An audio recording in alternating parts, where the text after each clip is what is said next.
Hi, I'm Warwick from Harder and Steenbeck, and today we've decided to make a video talking to you about the basics that we recommend you have when you're starting out, what should be on your table when you're setting yourself up to start airbrushing, and then also some of the kind of traditional things that people tend to tell people to do when they start airbrushing that we think are total garbage. Okay, so the first thing that you're going to need when you start airbrushing is obviously an airbrush. I'm going to assume that you've got one of those. You're going to need an air compressor and a hose as well. Air compressors, there's a lot of over-information about this topic, in our opinion, out there. What is an air compressor really? Well, we think it's just a pump that pumps air.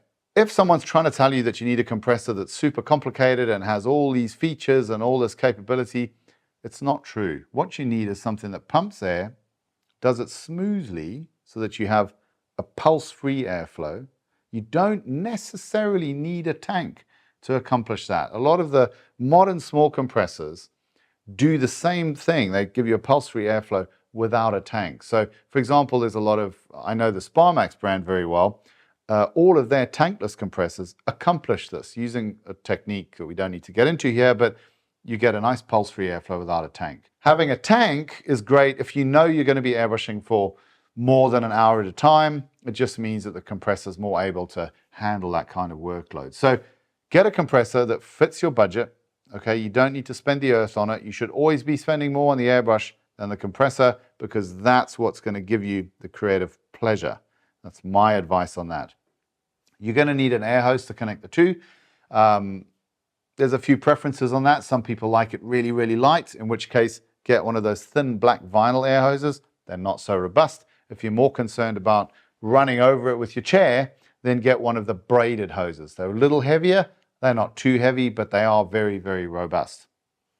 Going on from there, I'd highly recommend that you have some sort of device to park your airbrush in on your work surface, simply because it's something that you've invested in. The last thing that you want to do is have it fall off. So we rather like our tripod work stand because it's very secure, it's very simple, and it's kind of elegant too.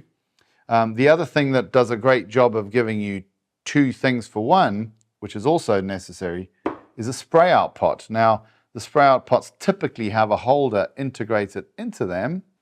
We are massive advocates of a spray out pot, and the reason is really simple. Most of what you spray through your airbrush is going to be cleaning products and getting rid of excess paint when you're trying to change color. You do not want to be spraying that out into your workspace where it's going to settle on all of your pieces of furniture, and worse than that, where you might breathe it in. Having a spray out pot with an exhaust filter on it, like this nice little simple unit here from Sparmax, gives you the ability to control that mist getting into your air. It just means that it doesn't get there and it just captures it in this nice little pot. Great piece of kit, really inexpensive. Please, everybody should have one. Other bits and bobs that I think are super, super useful is you want to have a mug of some kind. Artis Opus have one that usefully says, don't drink this. That's always good. If you don't have an Artis Opus mug, maybe write, don't drink this on the cup, on the mug that you're using.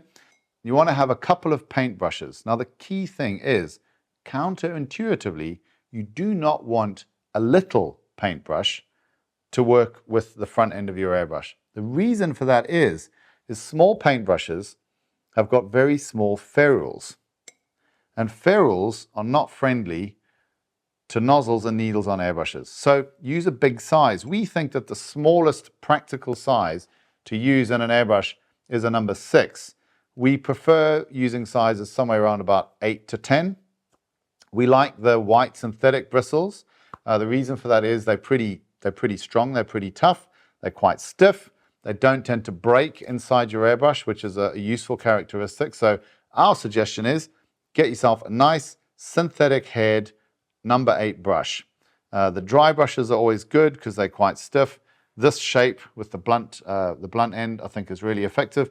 And what you use it for is for cleaning up your needle tip, cleaning up the front end of your airbrush, cleaning up the bottom of your cup. Really useful for that.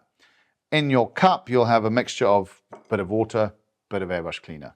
Great setup for keeping your airbrush nice and clean while you're painting. The other thing that I think is super useful is keep a bit of paper towel to hand. What I like to do is I'll tear off a few squares, and what I'll do is I'll typically cut these into 4.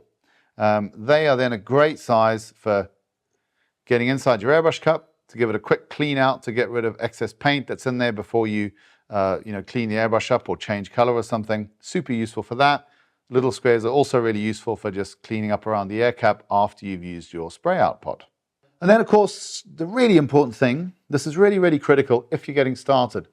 If you've got a lot of paints from manufacturer X, please get the thinner from that manufacturer if you intend to use that paint in your airbrush. Don't mix brands of thinner and cleaner with a different paint. It's just kind of a recipe potentially for problems.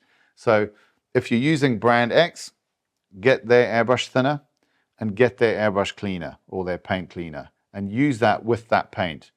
If you're using a couple of brands of paint, make sure that you always thin it with the same brand of thinner that the paint is, and clean it with the same cleaner brand that the paint is. It's a fallacy to suggest that there's one magical cleaner out there that's the best airbrush cleaner. Not true. You'll have a cleaner that's the best for this paint formulation and a cleaner that's best for that paint formulation. And typically, of course, those cleaners come from the same brand as the paint formulation. So please stick within that. You'll save yourself a lot of trouble. So now we get to the section where I'm going to tell you what I think is traditionally said about what you need to do with your airbrush to be a good airbrusher that I don't think is true. Now, there's so many people out there telling you that when you buy an airbrush, the first thing you should do is strip it so that you understand what's going on inside of your airbrush. Okay, now, nobody ever did that with their first camera. They didn't do that with their first car. They never did it with their toaster. They didn't do it literally with any other thing they ever bought. Who do you know who bought a nice new drill and then decided to take it apart to figure out how it works? Not necessary. First thing you do when you buy an airbrush is get some paint in it and paint with it. The reason is because certainly in our case, and many other factories too, the last thing that we do with your airbrush before we ship it to you is we test it. So when you take it out of the box and you take it apart and then reassemble it, you never get the chance to feel how it should feel after we've tested it. So please, first thing you do when you get a new airbrush, get some color in it, start painting. You've always got time to clean it and strip it later.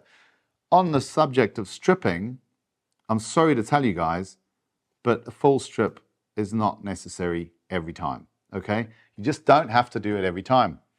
I used to paint cars professionally in years gone by, and you know, that paint is pretty hectic in the airbrush. It's quite strong and you know, it dries up pretty hard. And I never used to fully strip my airbrushes after a full day's work. I would typically do it every week or 2 weeks, depending on my workload.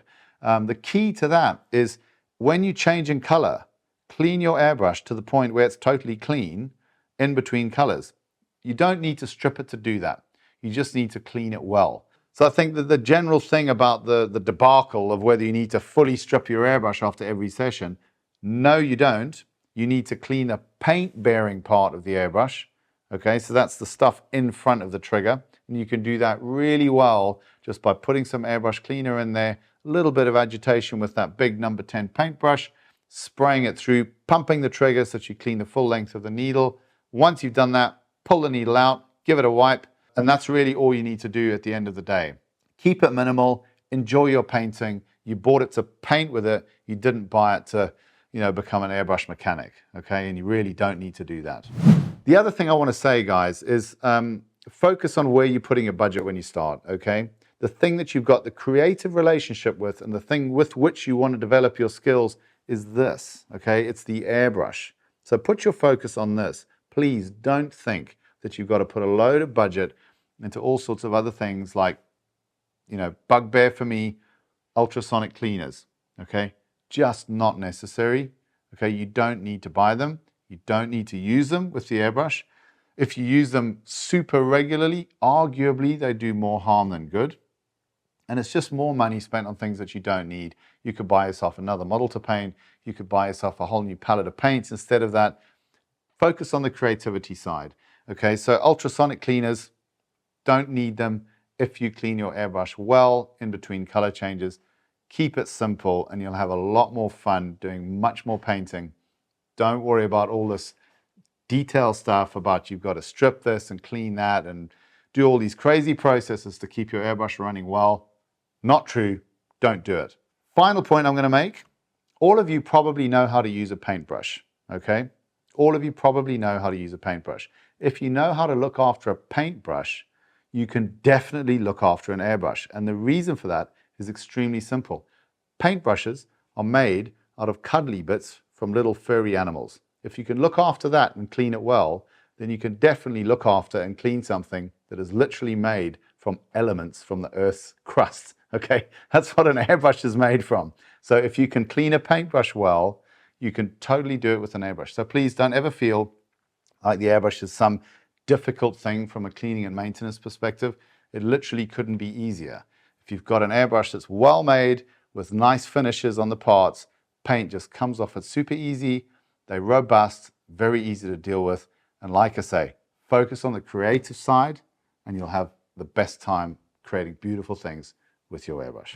So as ever, we're always super, super grateful for comments and so on because it informs us as to what you want to see us make to help inform your airbrushing journey. So please give us a like, give us a subscription, and more than anything else, give us your comments so that we know what you guys want us to make for you.